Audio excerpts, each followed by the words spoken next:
தமிழ் உள்ளங்கள் அனைவருக்கும் இனிய வணக்கம். இது உங்கள் Tamil store channel. Private medical காலேஜோடைய கட் ஆஃப் என்ன? இந்த ரவுண்ட் ஒன்னோட ரிசல்ட் வந்தது இல்லையா தமிழகத்தில். தமிழ்நாட்டுடைய ரவுண்ட் ஒன் ரிசல்ட்டில் கவர்மெண்ட் மெடிக்கல் காலேஜுக்கு எந்த அளவுக்கு கட் ஆஃபில் க்ளோஸ் ஆகிருக்கு அப்படின்றத நேற்று நம்ம ஒரு வீடியோவில் பார்த்தோம். ஸோ இன்னைக்கான வீடியோவில் அந்த ரவுண்ட் ஒன் ரிசல்ட் வந்ததுக்கப்புறம் பிரைவேட் மெடிக்கல் காலேஜில் எவ்வளோ மார்க்கில் வந்து க்ளோஸ் ஆகிருக்கு அப்படின்றது. ஸோ ஏன் நம்ம இதை பற்றி சொல்கிறோம் அப்படின்னா, மேக்ஸிமம் சில பேருக்கு தெரிஞ்சிருக்கலாம். இரண்டாவது ரவுண்டு போகும்போது அப்போ ஃபர்ஸ்ட் ரவுண்டுக்கு இந்த அளவுக்கு மதிப்பெண் வந்திருக்கு. ஃபர்ஸ்ட் ரவுண்டில் சீட்டு கிடைக்காத மாணவர்கள் செகண்ட் ரவுண்டுக்கு போவீங்க. அப்படி செகண்ட் ரவுண்டில் போகும்போது இப்போ ஃபர்ஸ்ட் ரவுண்டு தான் உங்களுடைய சேஃப் மார்க்காக இருக்கணும் அப்படின்றத நீங்கள் தெரிஞ்சுக்கலாம். இதுக்கப்புறம் நம்ம ஒன்றும் செய்ய போகிறது இல்லை. பட் ஆல்ரெடி எல்லாமே முடிஞ்சுது. எவ்வளோ மதிப்பெண் எடுத்திருக்கீங்களோ அதை பொறுத்து தான் சீட்டானது உங்களுக்கு வரப்போகுது. பட் எவ்வளோ க்ளோஸ் ஆகிருக்குன்னு தெரிஞ்சுக்கிட்டா நீங்கள் எவ்வளோ மார்க்கில் இருக்கிறீங்க இப்போதைக்குன்னு தெரிஞ்சுக்கிட்டு உங்களுக்கு அது கிடைப்பதற்கு உண்டான வாய்ப்புகள் இருக்கா இல்லையா ரவுண்ட் டூவில் அப்படின்றத நீங்கள் ஒரு ஜஸ்டிஃபை பண்ணிக்க முடியும், தெரிஞ்சுக்கவும் முடியும். சரிங்களா? அது 1. 2வது ரவுண்ட் 1ல சீட்டு கிடைத்த மாணவர்கள் வந்து இருப்பீங்க. அவங்க வந்து ஃப்ளோட்டிங்கா அல்லது வந்து ஃப்ரீஸா அப்படின்னு சொல்லி நீங்க குடுத்துருப்பீங்க. ஃப்ரீஸ் அப்படின்னு சொன்னா அது கிடைத்த உங்களுடைய ரவுண்ட் 1 சீட்ட நீங்க தக்க வச்சுக்கிறதா அர்த்தம். ஃப்ளோட் அப்படின்னு சொல்லி குடுத்தீங்கன்னா 2வது ரவுண்டுக்கு நீங்க போகிறதா அர்த்தமாயிடுது. அப்படின்ற பட்சத்தில இது வந்து ஃப்ளோட்டு அந்த ஃப்ரீஸ்ன்றதெல்லாம் ஆல் இண்டியா கோட்டா.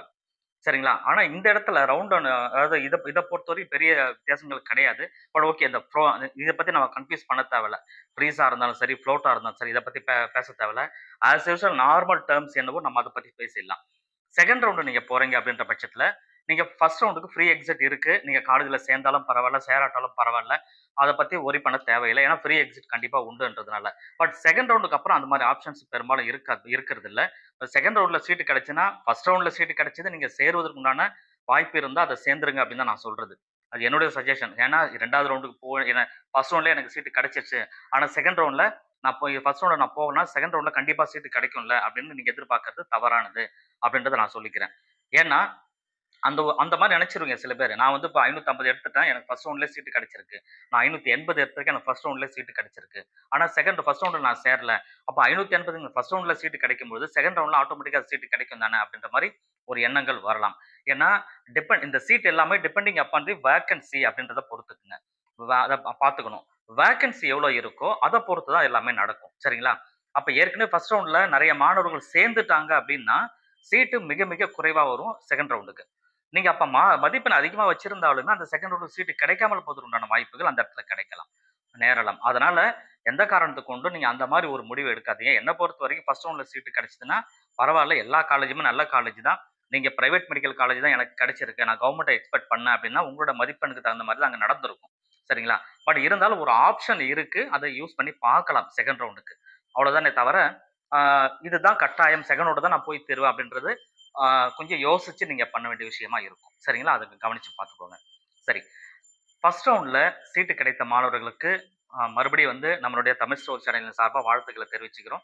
2வது இதுவரைக்கும் நீங்க சேனல வந்து சப்ஸ்கிரைப் பண்ணாம பார்க்குறீங்கன்னா, மறக்காம சப்ஸ்கிரைப் பண்ணிக்கங்க. இந்த வீடியோவுக்கு ஒரு லைக் குடுத்துக்கங்க.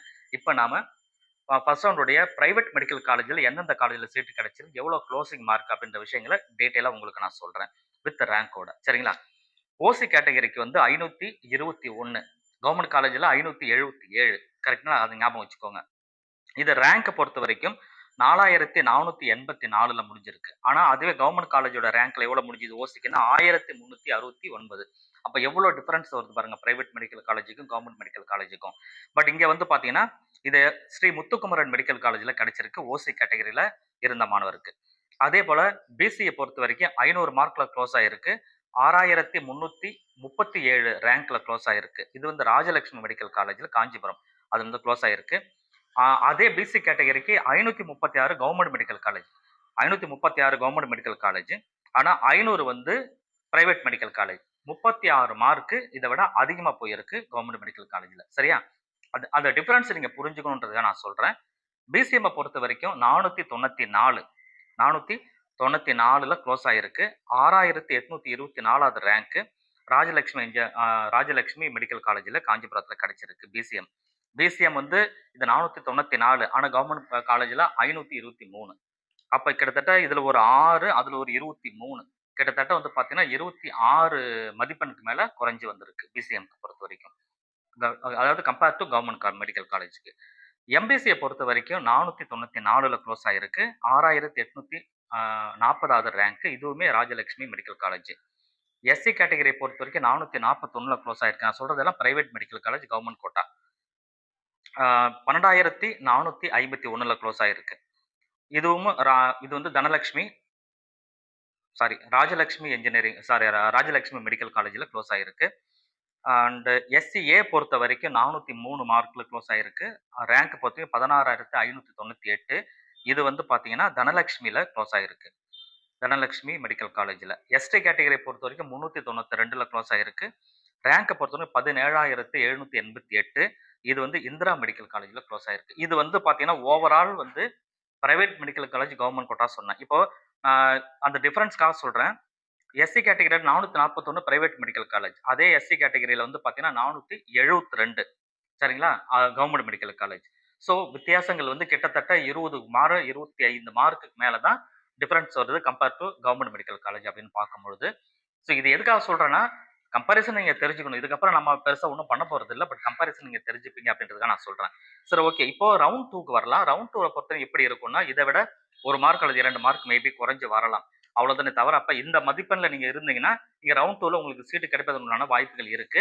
இதோட 1 மார்க், 2 மார்க் நீங்க 5 மார்க் கூட இருந்தாலும் பரவால்ல. நீங்க எக்ஸ்பெக்ட் பண்ணலாம். சரிங்களா? இதுதான் ஓவராலா நம்ம சொல்றது. தேங்க் யூ ஃபார் வாட்சிங். இந்த வீடியோவ ஷேர் பண்ணிக்கோங்க. Thank you.